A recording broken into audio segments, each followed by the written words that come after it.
ποιος έχει την καρδιά σκληρή και τόσο μαρμαρένια για να μην κλάψει. Οημέ, άτυχε βασιλέα, κοιτάζω προς τη θάλασσα με μάτια δακρυσμένα και θα μποφαίνονται βουνά και κάδι Άγιας πόλης. Εσήκωσεν επάνω του τις αμαρτίες όλων, σαν φίλος μας αληθινός και μαθητής Κυρίου, ή σαν τον ίδιο τον Χριστό, που σαν κουρμπάνι σφάγει, μήπως κι εμείς λίγη χαρά πάρομεν από εκείνον, όπου δεν απογεύτηκε το άμυρό του στόμα, το στόμα αυτό που ουδέποτε επρόσταζε κανέναν, μα μόνο παρακάλαγε με μάτια δακρυσμένα.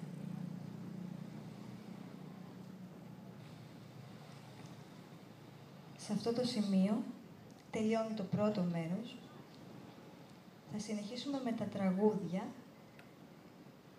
Τα τραγούδια που αναφέρονται στην άλωση της Κωνσταντινούπολης, η θρήνη της αλώσεως, όπως συνήθως αποκαλούνται, εκφράζουν κατά τον Νικολαοπολίτη με βαθιά αναπλότητα, συναίσθημα εγκαρτερήσεως προς τα μεγάλα εθνικά δεινά και βεβαία την ελπίδα του δουλοθέντος γένους περί ελευθερίας και ανορθώσεως.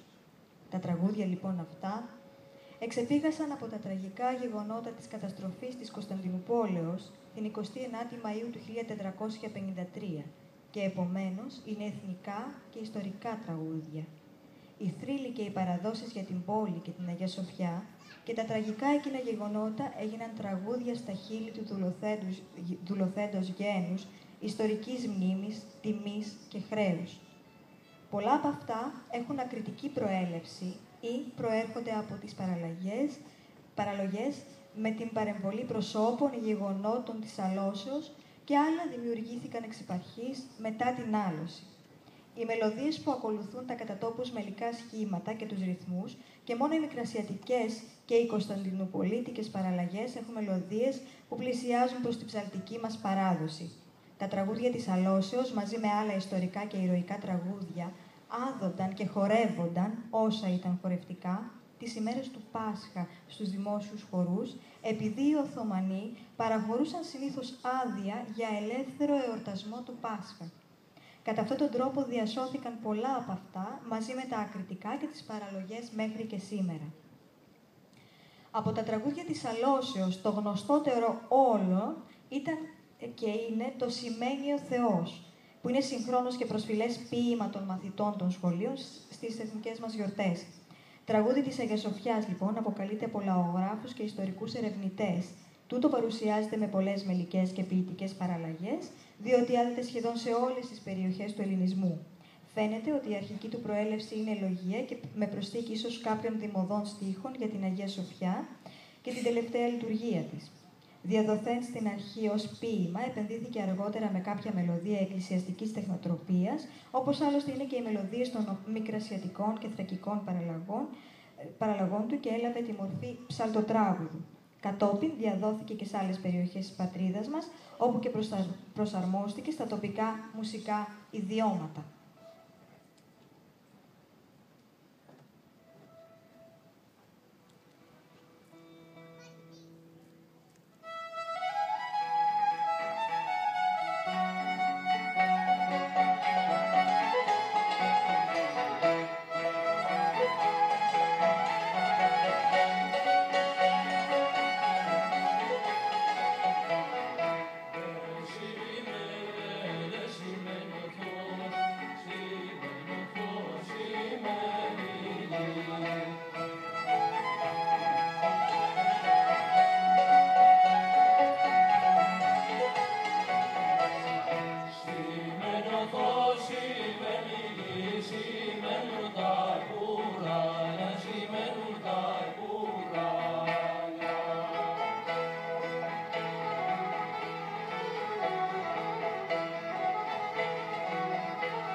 το κρούσος της Ανδριανούπολης ή αλλιώς τα ειδόνια της Ανατολής.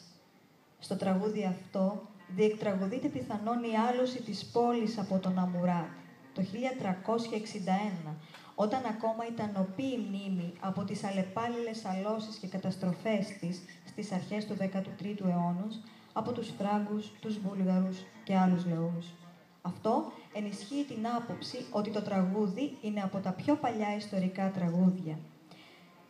Τι συγκίνησε ιδιαίτερα το λαϊκό ποιητή, ώστε να συνθέσει αυτό το τραγούδι? Τι πετυχαίνει το τραγούδι? Πρώτον, με τους τοπικούς προσδιορισμούς της Ανατολής, της Δύσης. Δεύτερον, με τους χρονικούς προσδιορισμούς, αργά, ταχιά, το μεσημέρι. Και τρίτον, με την επανάληψη του ρήματος «κλαίγουν». Μια από τις αλώσεις, το 1204, έγινε την ημέρα του Πάσχα. Ο ποιητής όμως τις τοποθετεί όλες σε ημέρες γιορτών. Γιατί? Ας ψάξουμε μέσα στις ψυχές μας τις απαντήσεις στα παραπάνω ερωτήματα, καθώς θα ακούμε το χωράρχη μας να ερμηνεύει αυτό το τραγούδι.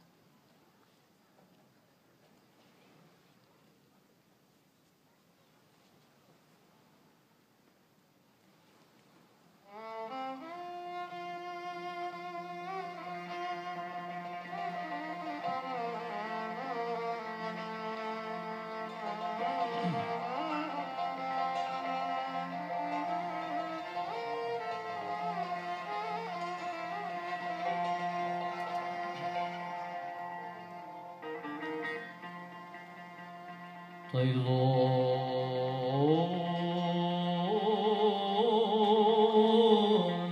της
Διαβλέποντας ο αυτοκράτορας το μεγάλο κίνδυνο που διατρέχει η πόλη και μαζί της ολόκληρο το κράτος, δεν έμεινε αδρανής, αλλά αποδίεται σε απέλπιδα προσπάθεια για να εξασφαλίσει βοήθεια. Προς τούτο, στέλνει πρέσβεις στον Πάπα, στη Βενετία, στη Γένουα, στην Ουγγαρία, στη Γαλλία και αλλού, χωρίς όμως αποτέλεσμα. Τα ευρωπαϊκά κράτη έμειναν ασυγκίνητα και αρκούνταν μόνο σε υποσχέσεις και λόγους παρηγορίας.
Για το τηγάνισμα των ψαριών, ο Νικόλαος Πολίτης αναφέρει την ακόλουθη παράδοση. Τον καιρό που είχα ζώσει την πόλη οι Τούρκοι, ένας καλόγερος τηγάνιζε 7 ψάρια στο τηγάνι. Σε άλλη παράδοση λέει ότι ο βασιλιάς τηγάνιζε τα ψάρια.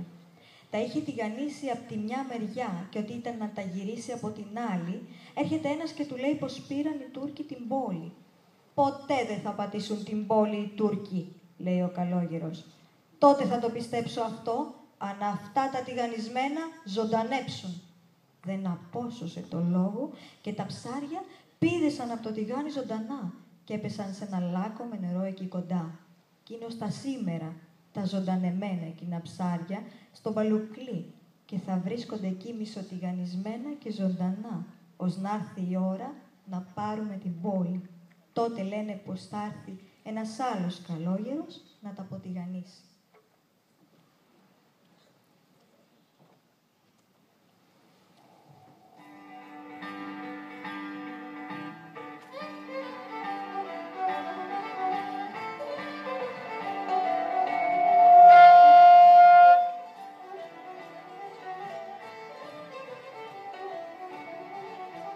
Όλα Αλεξάνδρος κι αμανάμαν, Αλεξάνδρος κι ο βασιλιάς, Αλέξης Ανδριωμένος κι ο Μικροκωνσταντίνος, Αλέξης Ανδριωμένος κι ο Μικροκωνσταντίνος.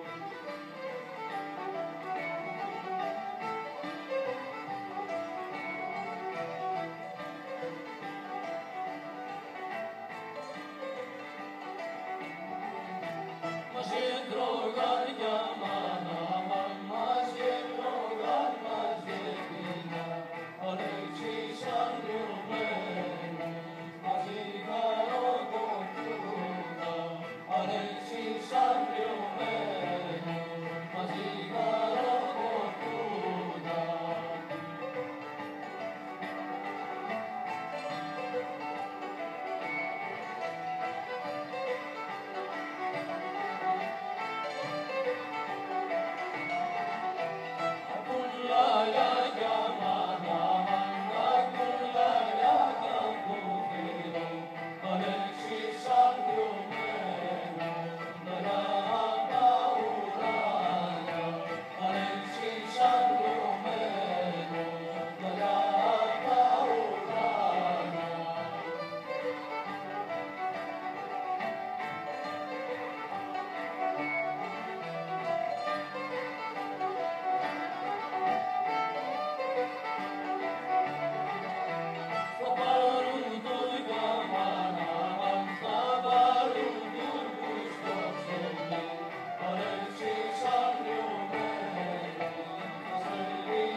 Αλεξάνδρος κι αμανάμαν, Αλεξάνδρος δεν πίστεψε, Αλέξης Ανδριωμένος, Αλέξης δεν πιστεύει, Αλέξης Ανδριωμένος, Αλέξης δεν πιστεύει.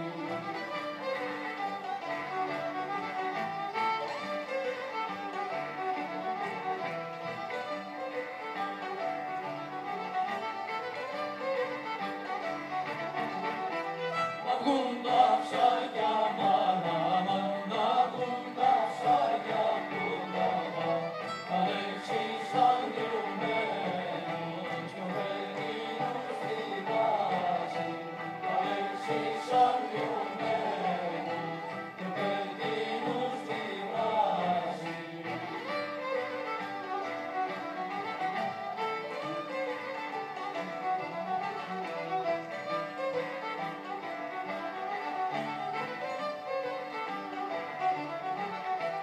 Του λόγου δεν κι αμανάμαν, του λόγου δεν αποσούσι, Αλέξης Ανδριωμένος του γύρηκε του θάμα, Αλέξης Ανδριωμένος του γύρηκε του θάμα.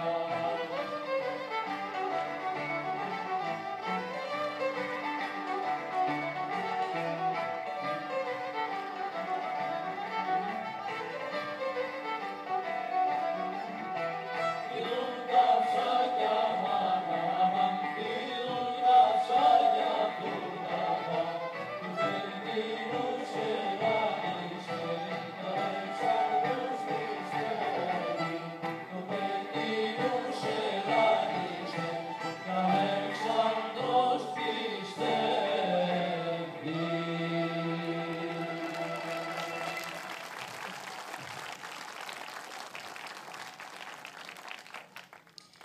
Στην Αγιά Σοφιά Γνάντια βλέπω τα ευζωνάκια. Και ποιος δεν γνωρίζει αυτό το τραγούδι και ποιος δεν το έχει τραγουδήσει. Σημείο αναφοράς είναι η τελευταία στροφή, στην οποία αναφέρεται πως ο ιερέας που είναι κρυμμένος μέσα στα Άγιο Βήμα θα βγει να κοινωνήσει τα ευζωνάκια. Μέσα από αυτή τη φράση τονίζεται η ελπίδα των πολιορκημένων ότι σύντομα θα μπορεί να τελεστεί στο ναό της Αγίας Σοφιάς ελεύθερα το μυστήριο της Θείας Ευχαριστίας.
Νάμαν μιλιάς στο Γαλατά, χρυσή μιλιά στην πόλη, να ανέβαινα, να βίγλιζα την πόλη πως χαλέται.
σαν τα μάρμαρα της πόλης.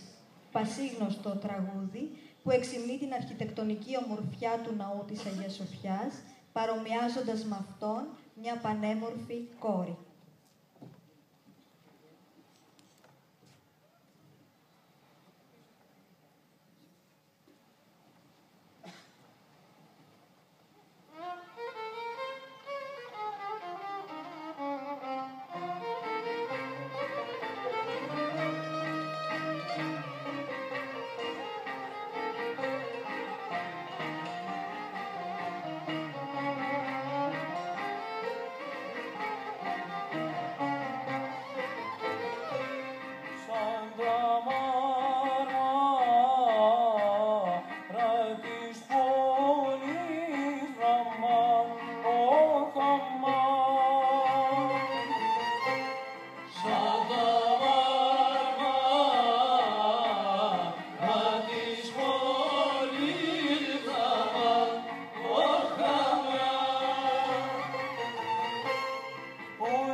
Καράβι, καραβάκι. Ελάτε μαζί να ταξιδέψουμε.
Con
3 καράβια έφυγαν κατά την παράδοση την ώρα της καταστροφής της Άγιας Πόλης.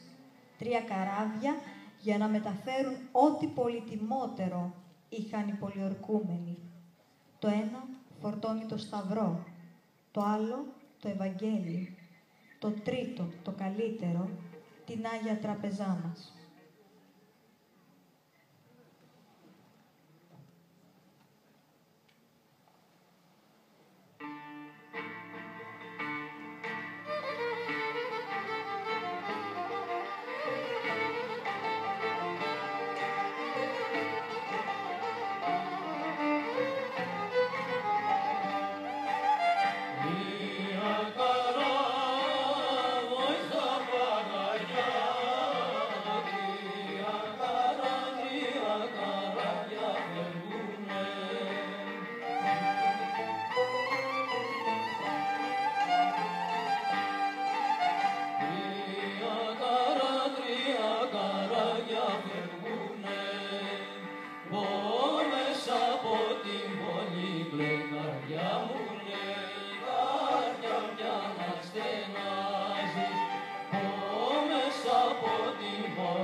Σε αυτό το σημείο τελειώνει η εκδήλωσή μας. Τελευταίο μας τραγούδι, στο Γαλατά ψηλή βροχή. Τραγουδίστε το μαζί μας.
Η πόλη σε άλλο, συνεχίστε, η πόλη σε άλλο, αλλά η μνήμη μένει και θα μένει για πάντα.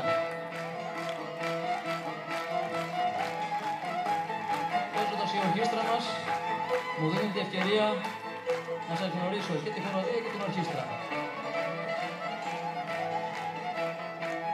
Στην πίσω σειρά, Κυρία Μαρία Δελακοβία, Στάθης Σταθάκης, πέσετε αυτά. Ευγενία Δελακοβία, Γεώργιος Δελακοβίας, Γεώργιος Μιχαλέτος, Μαρία Ρέκα, Μαρία Λιβανού, Κωνσταντίνος Λιβανός, είναι άλλος στην πίσω σειρά. Στην πρώτη σειρά, να ξεκινήσω εγώ, θα ξαφνήσω τελευταίος. Από την κόρη μου, Ιωάννα Πετράκη Γεωργακάκου, η εγώνα μου, η Μαργαρίνα Σαρβάνη, ο Παναγιώτης Λιβανός, ο Μανουήλ Γεωργακάκος ο Μπονάρδου και ο Παναγιώτης Γεωργακάκος ο Μπονάρδου. Θα ήθελα να ευχαριστήσω όλη τη χοροδία και να ευχαριστήσω ιδιαίτερα τους 4 ιεροψάτες που ήρθαν και με βοήθησαν απόψε. Είναι ο κύριος Νικολαίδης, είναι ο κύριος Λουκάκης, ο κύριος Δελιγιάννης και ο κύριος Πλεμένος. Ένα μεγάλο ευχαριστώ και στην ορχήστρα και το θεωρώ μεγάλη μου τιμή που είναι εδώ μαζί μου.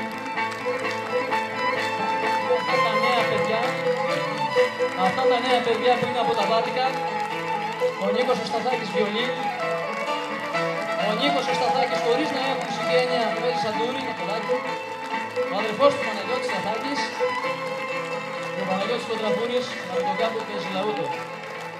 Το θεωρώ πράγματι μεγάλη μου τιμή που είναι μαζί μας και αυτά τα παιδιά πρέπει να τα αναδείξουμε, πρέπει να τα βοηθήσουμε.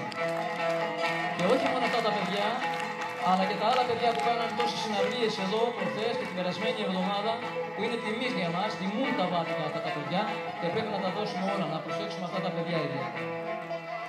Θα ήθελα να ευχαριστήσω το Δήμο, κύριε Δήμαρχε, σας ευχαριστώ πάρα πολύ για τη βοήθεια που παρέχετε και το νομικό πρόσωπο, την κυρία Πρόεδρε και το Συμβούλιο. Θα ήθελα να σας ευχαριστήσω πάρα πολύ. Και όπως είπε και η κόρη μου Ιωάννα στην αρχή, η αγάπη μας προς την δημοτική και τη βυζαντινή μουσική είναι αυτό που μας κάνει να συμμετέχουμε και θα ήθελα να πω το εξής, ότι αυτοί οι άνθρωποι έχουν αφήσει, έχουν θυσιάσει ώρες της εργασίας τους, ώρες ελεύθερες, ώρες που θα κάνανε ένα μπάνιο και έρχονται τακτικά στη Νεάπολη να κάνουμε πρόβες. Τους αξίζουν συγχαρητήρια, πιστεύω, και θα συνεχίσουμε, γιατί το έχουν και αυτοί το μεράκι και πιστεύω να συνεχίσουμε και να τη μεγαλώσουμε τη χοροδία μας. Είμαστε υποχρεωμένοι να διατηρήσουμε τη μουσική μας, τη δημοτική μουσική και όχι μόνο, αλλά να τη μεταλαμπαδεύσουμε και στα παιδιά μας και στα εγγόνια μας. Είμαστε υπεύθυνοι, συνυπεύθυνοι όλοι και πρέπει όλοι μας να κοιτάξουμε προς αυτό το τομέα. Εμείς να λέμε τα τραγούδια και εσείς όμως να είσαστε εδώ, να μας τιμάτε. Σας ευχαριστούμε πάρα πολύ. Εύχομαι τελείωσε το καλοκαίρι, καλό χειμώνα και του χρόνου να είμαστε όλοι εδώ παρόντες. Να έχετε υγεία όλοι. Σας ευχαριστώ πάρα πολύ. Δεν ξέρω αν ήθελε κανείς να πει δύο λόγια, κύριε Δήμαρχε, μήπως θέλετε να πείτε δύο λόγια. Ένα τραγούδι. Να μιλήσει ο κύριος Δήμαρχος και να σας...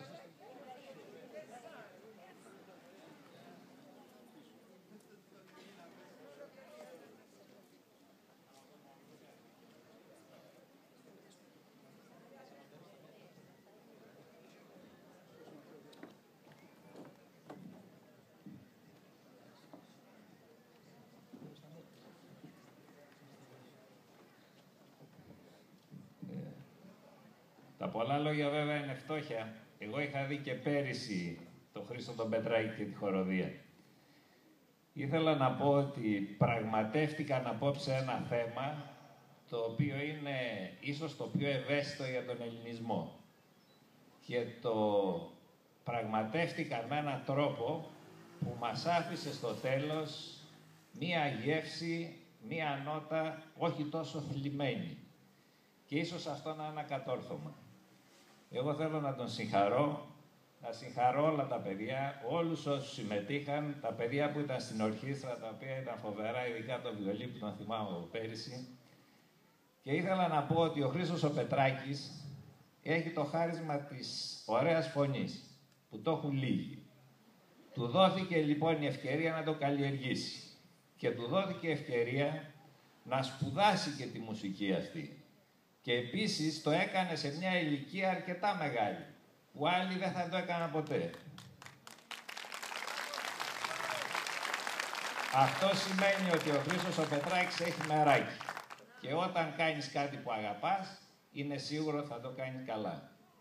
Και γι' αυτό θέλω να τον συγχαρώ για την ωραία βραδιά που μας έδωσε, για την ωραία βραδιά που έδωσε και στις άλλες περιοχές του Δήμου Μονεβασιάς. Να του ευχηθώ σε αυτούς και σε όλα τα παιδιά υγεία που είναι το βασικότερο και αυτό που ευχήθηκε του χρόνου, να είμαστε όλοι καλά.